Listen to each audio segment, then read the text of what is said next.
আসসালামু আলাইকুম ওয়া বারাকাতুহু। আসসালামু ওয়া বারাকাতুহু। নাহমাদুহু ওয়া নুসাল্লি আলা রাসূলিহিল কারীম, আম্মা বা'দ।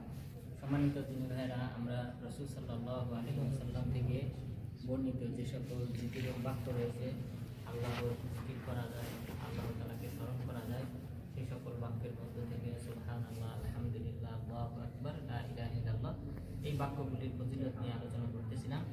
তো আজকেও কয়েকটি ফজিলত নিয়ে আলোচনা করব। তার মধ্যে অন্যতম হলো, যদি আমরা মাত্র একবার সুবহানাল্লাহ বলি অথবা এই চারটি বাক্যের যে কোনো একটা বলি, প্রত্যেকবারের বিনিময়ে জান্নাতে আল্লাহ তাআলা আমাদের জন্য একটা গাছ রোপণ করবেন। সুবহানাল্লাহ। রাসূল সাল্লাল্লাহু আলাইহি ওয়াসাল্লাম বলেছেন, আল মু'জামুল আওসাত লিত-তাবরানী 8475 নং হাদিস। হাদিসটি শেখ আলবানী রাহিমাহুল্লাহ তিনি সহিহ বলেছেন।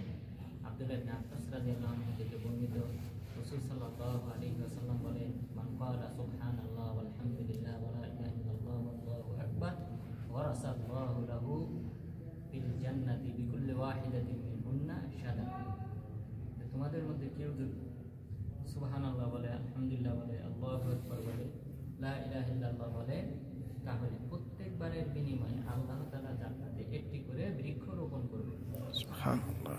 তাহলে একটি করে একবার সুবহানাল্লাহ বলার কারণে জান্নাতে একটা বৃক্ষ রোপণ করা হবে। তার মানে বান্দাদের জান্নাতটা সুশোভিত হবে। সুরভিত হবে তার আমলের উপর ভিত্তি করে, তার জিকিরের উপর ভিত্তি করে। যার যত জিকিরের বাক্য বেশি পাঠ করা হবে, বলা হবে, তার তত বেশি জান্নাতের গাছপালা, তরুলতা, সাজসজ্জা তত বেশি হবে। সুতরাং আমাদেরকে বেশি বেশি আল্লাহ তাআলার জিকির করতে হবে। এরপর সুনানে ইবনে মাজাহ 3807 নং হাদিস। হাদিসটি শুআইব আল-আরনাউত রাহিমাহুল্লাহ, শাইখ আলবানী রাহিমাহুল্লাহ তাআলা হাসান বলেছেন। আবু হুরায়রা রাদিয়াল্লাহু আনহু বলেন, একদা রাসূল সাল্লাল্লাহু আলাইহি ওয়াসাল্লাম আমাকে বীজ বপন করতে দেখলেন। দেখার পর তিনি আমাকে প্রশ্ন করলেন, ইয়া আবা হুরায়রা মাল্লাযী তাগরিস, তুমি কি রোপণ করো? তখন তিনি বললেন, দিরাসানলি হে রাসূল, আমি আমার বীজ বপন করতেছি। তখন রাসূল সাল্লাল্লাহু আলাইহি ওয়াসাল্লাম তাকে বললেন, আলা আদুল্লুকা আলা দিরাসিন খায়রিন মিন হাদা, আমি কি তোমাকে এর চেয়ে উত্তম বীজ বপনের কথা বলবো না? তখন তিনি বললেন, হ্যাঁ রাসূল বলেন। তখন তিনি বললেন, কুল সুবহানাল্লাহ ওয়ালহামদুলিল্লাহ ওয়া লা ইলাহা ইল্লাল্লাহ ওয়াল্লাহু আকবার ফা ইন্নাহু ইউরাসু লাকা বিকুল্লি ওয়াহিদাতিন মিনহুন্না শাজারাতুন ফিল জান্নাহ। যে তুমি সুবহানাল্লাহ বলো, আলহামদুলিল্লাহ বলো, লা ইলাহা ইল্লাল্লাহ বলো, আল্লাহু আকবার বলো, বিনিময়ে প্রত্যেকবারের বিনিময়ে আল্লাহ তাআলা তোমার জন্য জান্নাতে একটি বৃক্ষ রোপণ করবেন।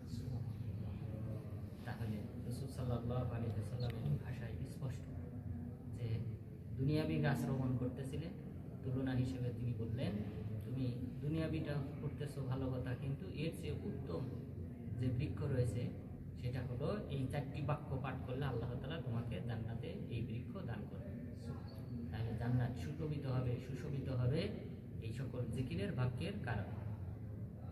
এর আরেকটি অন্যতম দলিল হলো এর সপক্ষে যে জান্নাত সুশোভিত হবে, জান্নাতের সাজসজ্জা বৃদ্ধি পাবে এই বৃক্ষের মাধ্যমে।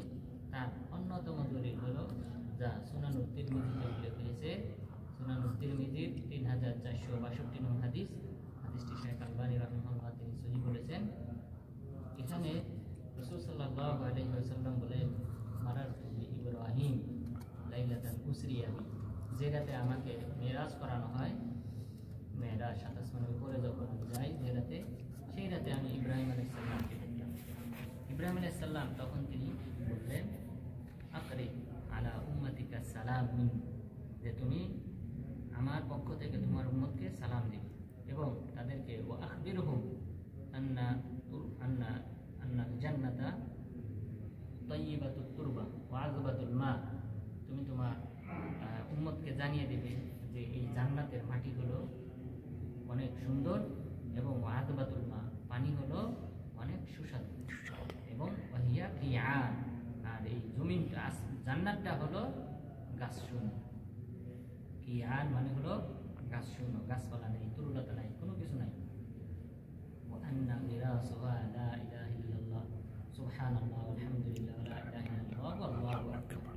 আর জেনে রাখো এই জান্নাতের গাছপালা হলো সুবহানাল্লাহ, আলহামদুলিল্লাহ, আল্লাহু আকবার, লা ইলাহা ইল্লাল্লাহ। তাহলে যে ব্যক্তি আল্লাহর জিকির করবে তার জান্নাতে এই গাছ থাকবে, আর যে ব্যক্তি আল্লাহর জিকির করে না তার জান্নাত গাছপালা তরুলতা শূন্য থাকবে, বিরান ভূমি থাকবে। তো সুতরাং যে ব্যক্তির যত বেশি আল্লাহর প্রতি ভালোবাসা রেখে জিকির করবে সেই ব্যক্তির জান্নাত তত বেশি সুশোভিত হবে। এরপর এই জিকিরের বাক্যগুলির মাধ্যমে আল্লাহ তাআলা বান্দাকে জাহান্নাম থেকে মুক্তি দান করেন। জাহান্নাম থেকে বান্দাদেরকে মুক্তি দান করেন। as-সুনানুল কুবরা লিন-নাসাই 10617 নম্বর হাদিস। এখানে রাসূল সাল্লাল্লাহু আলাইহি ওয়াসাল্লাম সাহাবাদেরকে লক্ষ্য করে বললেন, খুযু জুন্নাতাকুম, তোমরা তোমাদের ঢাল গ্রহণ করো। তো সাহাবাগণ স্বাভাবিকভাবে বললেন যে ঢাল গ্রহণ করব, তার মানে কি আমি আদুবিন কদ হাদার রাসূল, শত্রু বাহিনী কি চলে এসেছে মদিনায়, তাদেরকে প্রতিহত করার জন্য কি আমরা ঢাল গ্রহণ করব?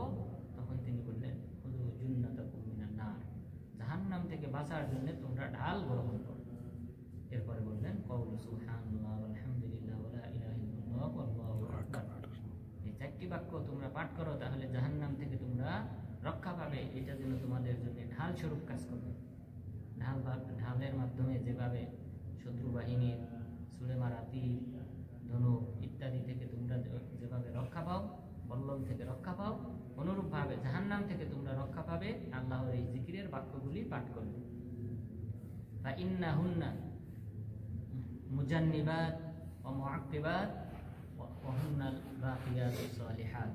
এবং জেনে রাখো এই বাক্যগুলি হলো মুজান্নিবাত, বান্দাকে জাহান্নাম থেকে দূরে রাখবে, মুআক্কিবাত, এবং এই আমলগুলি তার সাথে থাকবে, তাকে অনুসরণ করবে, তার সাথে কবরে যাবে। এরপরে বললেন ওয়াহিয়াল বাকিয়াতুস সালিহাত, এটাই হলো অবশিষ্ট সৎ আমল, যে সৎ আমল বান্দার সাথে সর্বদা থাকবে, লেগে থাকবে। সুবহানাল্লাহ। তাহলে এই বাক্যগুলি আমাদের কবরে যাবে। রাসূল সাল্লাল্লাহু আলাইহি সাল্লাল্লাহু ওয়াসাল্লাম আলাইহি ওয়াসাল্লাম বলেছেন, যেটা সহিহ ইবনে হিব্বানের 3113 নং হাদিস, ইদা আন্নাল মাইয়িতা ইদা উযিয়া ফিল কবর ফা ইন কানা মুমিনান কানাতিস সালাতু ইনদা রাসি ওয়া কানা সিয়ামু আন ইয়ামিনি ওয়া কানাতিজ যাকাতু আন ইয়াসারি ওয়া কানা ফি'লুল খায়রাত ইনদা রিজলিহি।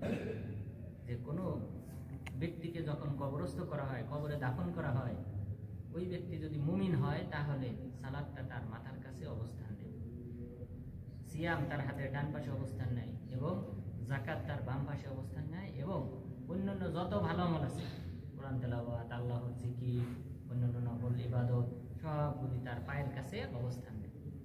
যখন শাস্তিদাতা ফেরেশতা তার মাথার কাছ দিয়ে আসতে যায়, তখন সালাত বলে, মা কিবালি মাদখল, আমার পাশ দিয়ে প্রবেশ করার কোনো অধিকার তোমার নেই।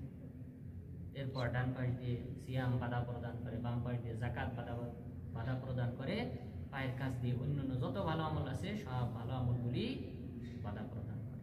তাহলে ওই ব্যক্তিকে পুরাটা প্রোটেক্ট দেওয়া হয়, শাস্তি থেকে রক্ষা করা হয় তার এই সৎ আমলের মাধ্যমে। সুবহানাল্লাহ। আমলগুলি আমাদের পাশে থাকবে। সুতরাং আমাদেরকে বেশি বেশি আল্লাহ তাআলার জিকির করতে হবে। আমাদের জান্নাতকে সুশোভিত করতে হলে, সুরভিত করতে হলে অবশ্যই বেশি বেশি আল্লাহ তাআলার জিকির করতে হবে।